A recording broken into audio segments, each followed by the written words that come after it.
This is the family doctor.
You know, Mother, this is a beautiful dinner. It really does you credit, and it does me proud to know I'm married to a fine woman like you. Mm-hmm. Yep, this roast pork, this applesauce, these lima beans. Yeah, it isn't every man that's as lucky as me, Mother. No, sirree, Bob. Well, what is it this time, Grant? What's that? What is it you want this time? What? What do you mean? Oh, I can always tell that whenever you start calling me Mother and telling me how good my cooking is, you're just about to ask me to do something. Or let you do something. Gosh, to righty, Lou. You sure know men, don't you? Not all men, Grant. Just you. Kind of glad you do. Sort of keeps me from going too far astray. You going astray? Oh, Grant, how you talk. Well, I guess I do want you to do something for me, Lou. Well, what is it? You know the Ned Parkinses out on the Holgate Road? Oh, yes. That young couple who didn't seem to be getting along very well. Now, Lou, that was a long time ago. 2 or 3 years ago. They're getting along all right now. Got a little ranch going strong out there. A few chickens, rabbits. They're doing right well. Well, what about them, Grant? They're expecting the first member of the family. Oh, no. Isn't that fine? When? Tomorrow morning. I think that's just wonderful. You know, Grant, I was a little afraid from the way young Mrs. Parkins talked last year that they might separate. The hard times and all seemed to sort of make their living together harder than it should have been. And he used to drink some, didn't he? Yeah, I know. Well, if they did have any thoughts of separating, they ought to settle things once and for all. Yeah, fine place to raise a youngster, too. Out in the country like that. I should say. Yeah. Mother, do you think you could come along with me tomorrow morning? Why, of course. Don't I always go with you whenever you ask me? Yes, you do, Lou. Yeah. Well, thank you. Now I can enjoy this roast pork and applesauce in comfort and peace. Now, you sit still, Grant. I'll answer this. Hello? Yes, this is Dr. Adams' residence. Oh, hello, Mattie. Well, the doctor is right at dinner now. I wonder, could he call you just a little bit later? Oh, my goodness. Just a moment. What is it, Lou? What's the matter with Mattie? It isn't Mattie. She's up at the Parkinses. Grant, I think you better talk to her.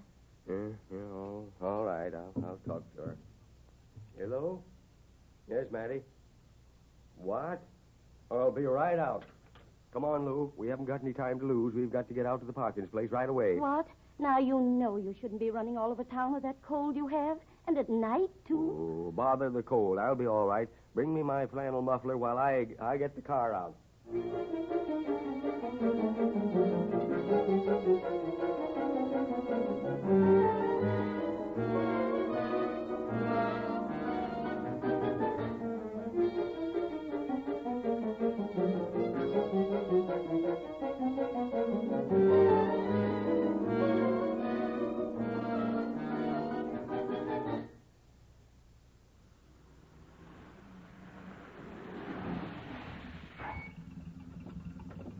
Come on, Lou. Oh, I hope we're not too late.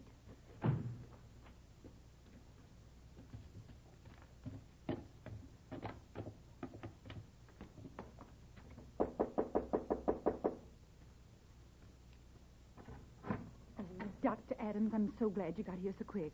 Just go right in. Oh, how do, Miss Adams? Good evening, Mattie. Oh, Grant, let me know if there's anything I can do. Get some boiling water and put a teaspoon of that number 5 solution in it. Then bring it to me. Yes, Grant. Right away. Here's the kitchen through here, Miss Adams. Oh, thank you. I'll get you a pan. Thanks. I wonder, is that stove hot enough, Mattie? I'll put some more coal in right away.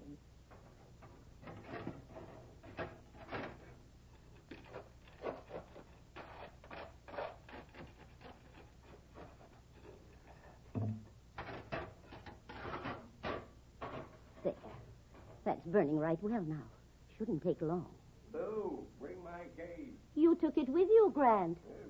Oh, yeah, never mind. I've done it. Mattie, where's Mr. Parkins? Oh, I knew you'd ask that, Mrs. Adams. He's not here. Well, where... I don't know, and poor Mrs. Parkins don't know either. She's awful worried. He went out early this morning, she said, and he ain't been back since. I just happened to drop in, making calls for the ladies' aid, you know. Yes? And I found Mrs. Parkins all alone. I've been with her all afternoon and evening, except when I ran down to the gas station at the crossroads to phone the doctor. Ain't it a shame? Yes, it is. Mrs. Parkins is so worried for fear her husband might take up to drinking again. Oh, why doesn't this water boil? Well, I say a watched pot never boils. There. I think it's beginning now. Yes, it's boiling. Lou, bring that water, please. Right away, Grant. Why isn't the doctor excited? Must be a question of time now. There's no doubt about it, Mattie. Whenever Dr. Adams acts impatient like that, it's no longer a question of minutes. It's seconds.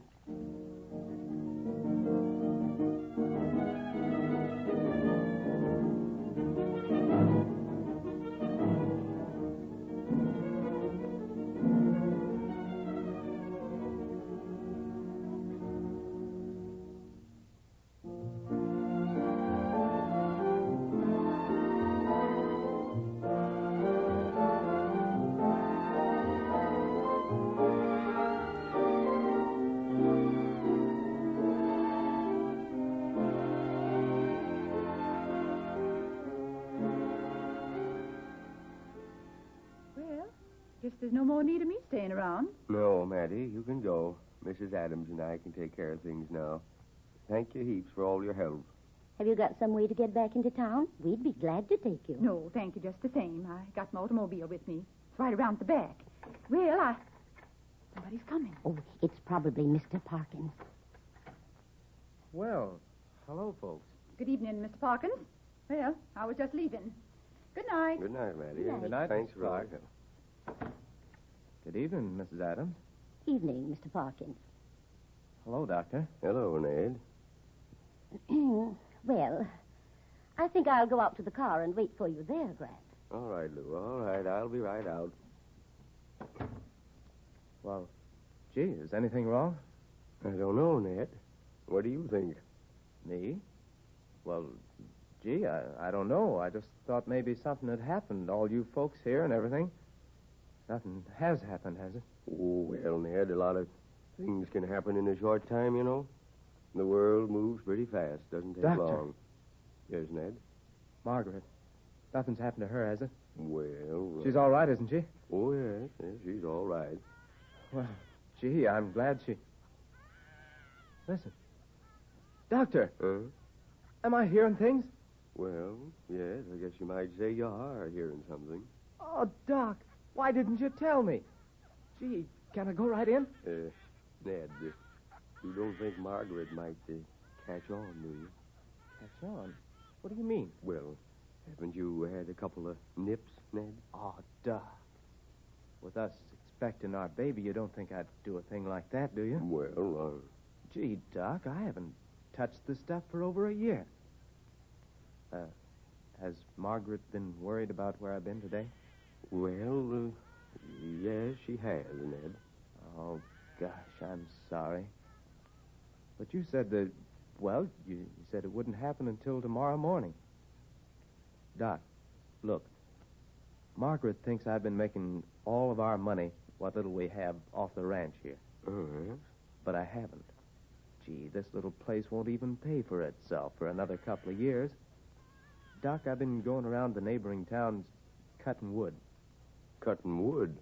I didn't want to do it around Cedarton here because I knew how Margaret felt about the ranch. I didn't want folks to tell her that I had to cut wood to earn a living. Hmm. Well, there's nothing wrong about cutting wood, is there? No, guess not. But, well, we did have our hopes up pretty high on the ranch, and when it didn't pan out as soon as we expected... I understand, Ned.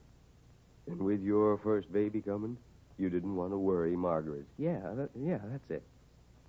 Oh, gee, Doc. Our first baby. Can I go in now, Doc? Sure you can. And you'll find a list of things you'd better get tomorrow. It's on the bureau there. Oh, thanks, Dr. Adams. And, Ned, I'm sorry about what I said about the nips. Oh, that's all right. Ned, come around to my house tomorrow. I'll have a cord of wood that'll have to be cut.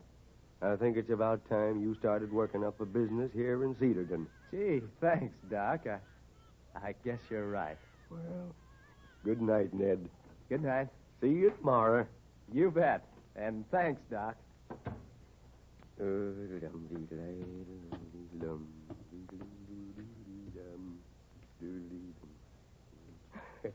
Gran, is everything all right?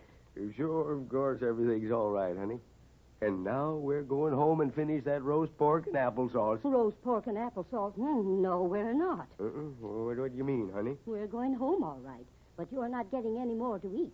What you're going to get is a nice, big, hot mustard plaster on your chest. Oh, Lou, gosh, to Friday.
This is the family doctor.